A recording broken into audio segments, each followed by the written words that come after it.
साहब हम जा रहे हैं गुड़िया का स्कूल छोड़ने। Sam, Sam. मैम साहब ने बैग में कुछ डाला क्या? हाँ मम्मा, मुझे भी लग रहा है। एक मिनट। इतने सारे पैसे, पर मैम साहब ने तेरे बैग में क्यों डाले? एक काम करती हूँ, ये पैसे ना मैम साहब के बैग में डाल देती हूँ। सैम आओ, देखो ये दोनों ना चोरी करके भाग रहे हैं। मैम साहब आप ये कैसी बात कर रहे हो? मैं क्यों चोरी करूंगी? तू क्यों चोरी करेगी? ये तो तुझे पता होगा ना, मैं कैसे बता सकती हूँ? सैम, जो तुम्हारे 3 लाख रुपए ना पिछले 3 दिन से मिल नहीं रहे हैं, इसने चोरी किया है वो अपनी बेटी के साथ मिलके। सताक्षी तुम क्या बात कर रही हो? होश में भी हो? ये दोनों हमारे फैमिली मेंबर जैसे हैं, तो अपने घर में कौन चोरी करेगा यार? फैमिली मेंबर जैसे है, फैमिली मेंबर तो नहीं है तो नौकरानी ना। तुम्हें पता नहीं है जैसे गरीब लोगों के बारे में, ये पहले अपना ट्रस्ट बिल्ड करते हैं, उसके बाद अपने ही घर में चोरी करते हैं। मैम साहब आप ये कैसी बात कर रही हैं? साहब बिल्कुल सही कह रहे हैं। पिछले 2 साल से मैं आपके यहाँ पे काम कर रही हूँ और आपने बिल्कुल सही कहा कि रहना खाना पीना, मुझे किसी चीज की टेंशन नहीं, मुझे किसी चीज की परवाह नहीं है। ऊपर से आप मेरे बच्चे को अच्छे से स्कूल में पढ़ने भेजते हैं, इसका सारा खर्चा उठाते हैं। एक माँ को और क्या चाहिए?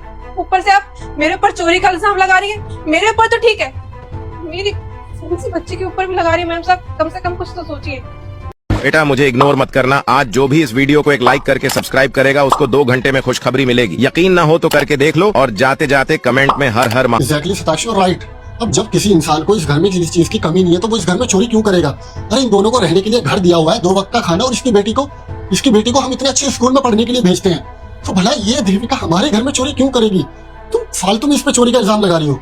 मैं बताती हूँ ये चोरी क्यों करेगी, क्योंकि हम इसको कोई सैलरी तो प्रोवाइड करते नहीं है। इसकी बेटी का खर्चा उठाते हैं और इसका खर्चा उठाते हैं, इसको 2 वक्त की रोटी देते हैं। इसके शौक बढ़ गए होंगे ना, नई चीजें दिखती होंगी इसको ऑनलाइन, वही सारे शौक पूरे करने के लिए इसमें चोरी करी है। तुम खुद ही बताओ वो 3 लाख रुपए घर से कहाँ जाएंगे? तुम रहते हो, मैं रहती हूँ और ये दोनों रहते हैं। मैं तो चोरी करूंगी नहीं अपने ही घर में, और आपके खुद के पैसे हैं, आप भी चोरी नहीं करोगे। बच्चा कौन? ये दोनों। प्लीज अपने वर्ड्स पर थोड़ा ध्यान दो।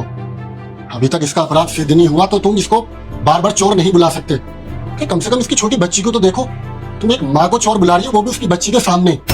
साहब आप समझाइए ना मैम साहब को, ये कैसी बातें कर रही हैं? और मैं क्यों चोरी करूंगी?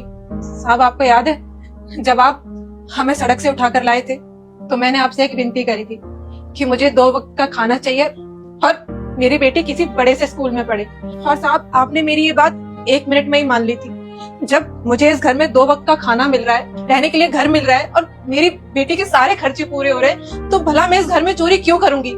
मैम साहब अगर आपको मेरी कोई बात बुरी लगी हो तो मैं आपसे हाथ जोड़ के माफी मांगती हूँ। अगर आप कहेंगी तो मैं अपनी बेटी से भी कह दूंगी या आपके हाथ जोड़ के माफी मांगेंगी और साहब से भी मांगेंगी। साहब प्लीज समझाइए ना मैम साहब को, मुझे चोरी नहीं करी। ओ प्लीज, ये इमोशनल ड्रामा ना मेरे सामने मत कर, ठीक है? ये जो तू ड्रामा करती है ना, इसका जादू सैम पे जरूर चल सकता है।